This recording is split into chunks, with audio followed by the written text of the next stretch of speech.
Welcome back. Earlier, I mentioned the Carter Center in Atlanta, and the report you just saw about Patrick Ryan was the first in a series of stories we produced over the past year as part of a fellowship I've had with the Carter Center. Next, we examined teenagers and suicide. It is the third leading cause of death for young people between the ages of 15 and 24. And in recent years, the suicide rate for teenagers has spiked alarmingly. Some public health experts now believe that a black box warning that the Food and Drug Administration placed on antidepressants in 2004 may have backfired. Rather than saving lives, they believe the warning has resulted in a sharp decline in the number of teenagers being put on antidepressants. And that may be what is behind the biggest spike in suicide rates in 15 years. I always ask myself, why did this happen? It's a question that will forever haunt Kathleen McManus. She will always wonder if taking her daughter Megan off antidepressants was a deadly decision. I truly, really regret it, and I wish that she was still on it. To the outside world, Megan was beautiful and popular, but inside, she was battling clinical depression. It first surfaced at the age of 13. Megan was put on the antidepressant Zoloft, but in 2004, the Food and Drug Administration put a black box warning, its highest warning level, on antidepressants for pediatric use. Because of that warning, Megan was taken off Zoloft. They thought that there was too much risk involved, that she would commit suicide or had suicidal thoughts. But that is exactly what happened. It started when Megan's close friend, Maribel, took her life, inspiring Megan to create this website called Students Overcoming Suicide. It became Megan's mission to save lives. But last year, her depression returned. After a suicide attempt, she was placed back on antidepressants, but her mother says there wasn't enough time for them to work. Last July, just after graduating from Palatine High School, Megan ended it all by hanging herself. The pain that Megan felt was so unbelievable that she didn't see any way out. Megan and Maribel are part of an alarming trend. The Centers for Disease Control says the suicide rate spiked for teens between 2003 and 2004.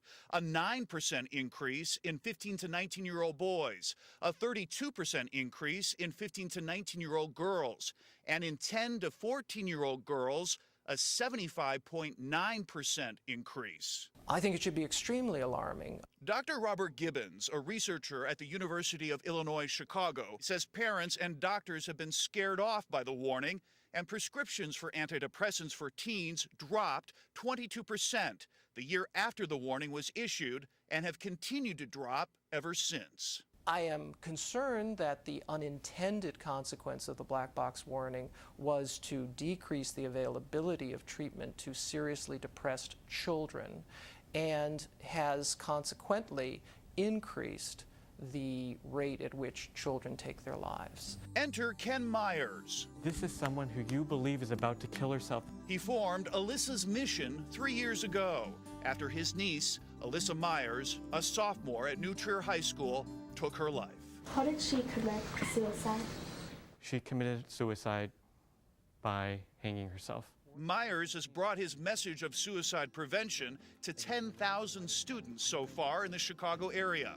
Many school districts have shied away from the topic, but Myers is proud his group is helping to change that stigma and helping to save young lives. You're arming kids with information so that they can make wise decisions not to do it, because we're having an impact. We're saving lives.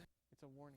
Alyssa's Mission partners up with school districts to return on a yearly basis and also includes parents in the process. Since our report first aired, Alyssa's Mission has been invited into many more suburban school districts, getting its important message out to more young people. And just recently, a new study came out confirming that the one-year spike in youth suicides was not a fluke. Researchers found that while rates fell about 5% in 2005 after that large increase in 2004, they were still far higher than they would have been expected based on historical trends. To learn more about Alyssa's Mission, as well as many other resources about suicide and where to turn to for help, we have all of that information on our website, abc7chicago.com. We'll be right back.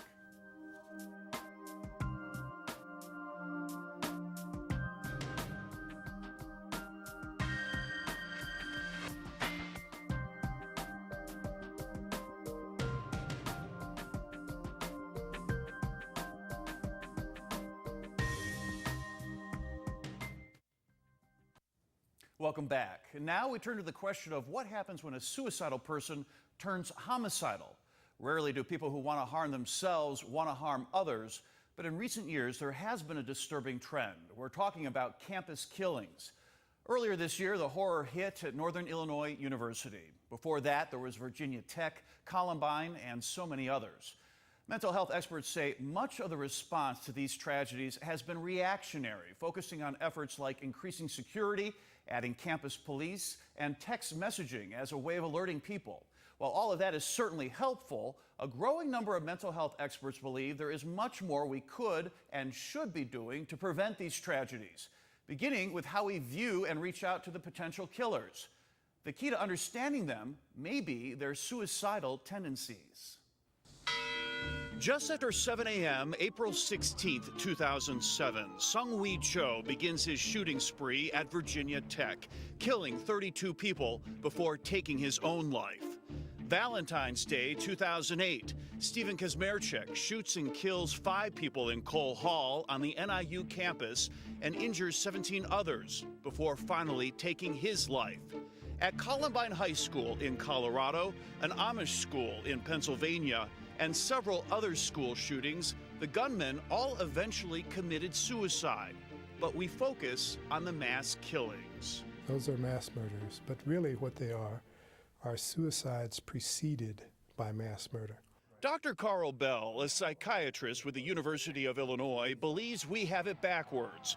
To prevent more of these tragedies, he says we need to realize what they really are. He calls them suicides preceded by mass murder. What you've got in the Virginia Tech guy and all these other folk who commit suicide after they perpetrate the mass murder are people who are depressed and suicidal, and they're trying to make a big statement. Dr. Bell believes if we would do more to target the mentally ill on college campuses with earlier, more effective treatment of depression, it might prevent a potential mass murderer from spiraling out of control. These are suicidal people first and homicidal secondly. The University of Chicago's Dr. Morton Silverman agrees viewing it that way is a key to prevention. Sung-Wee Cho's behavior and writings alarm professors and police. He was put through a commitment hearing and found to be potentially dangerous, but there was no follow-up to ensure he got treatment. Stephen Kazmierczak's parents and high school knew about his mental illness, schizophrenia, and he was reportedly obsessed with the shootings at Columbine and Virginia Tech. But still, he slipped through the cracks in college, and just weeks before his rampage, Kazmierczak took himself off the antidepressant Prozac. These particular people are not getting the assistance that maybe could have made a difference in terms of counseling, and it results in these kind of tragedies. Nancy Zars of the Chicago School of Professional Psychology says the campus killings have been a wake-up call. Colleges are reaching out now more than ever to troubled students. And while in the past, privacy concerns may have prevented parental notification, as was the case with Sung-Wee Cho, now faculty are being encouraged more than ever to speak up about students who worry them. And that has resulted in greater demand for mental health services. We wanted to ask Northern Illinois University about its response, but our requests were turned down. In a statement, we were told, excessive media coverage of campus threats clearly contributes to their proliferation. Dr. Carl Bell believes there is a copycat element to the threats and shootings. He points out that there are already specific guidelines that the media follow because of the concern over suicide contagion. And he thinks similar guidelines might help to reduce campus killings. When there's a suicide, the media should not report where it happened, how it happened, what weapons were used, et cetera, because people will imitate that behavior. Scientific research has proven that suicide contagion is a very real phenomenon, and so we in the media take certain precautions before reporting on suicides, if we report on individual cases at all. But there have been no studies done to date to determine if there is a copycat element to the campus killings as well. Dr. Bell says he's working on putting together such a study to try to prove his theory. In the meantime, we think it's important to mention that in newsrooms across the country, including here, there have been heated debates about what is appropriate to include when reporting on campus killings and other mass murders. There's no doubt they are newsworthy, But at the same time, we try to strike a balance between presenting the facts and not glorifying the gunman in the process. Stay with us. We'll have more in a moment.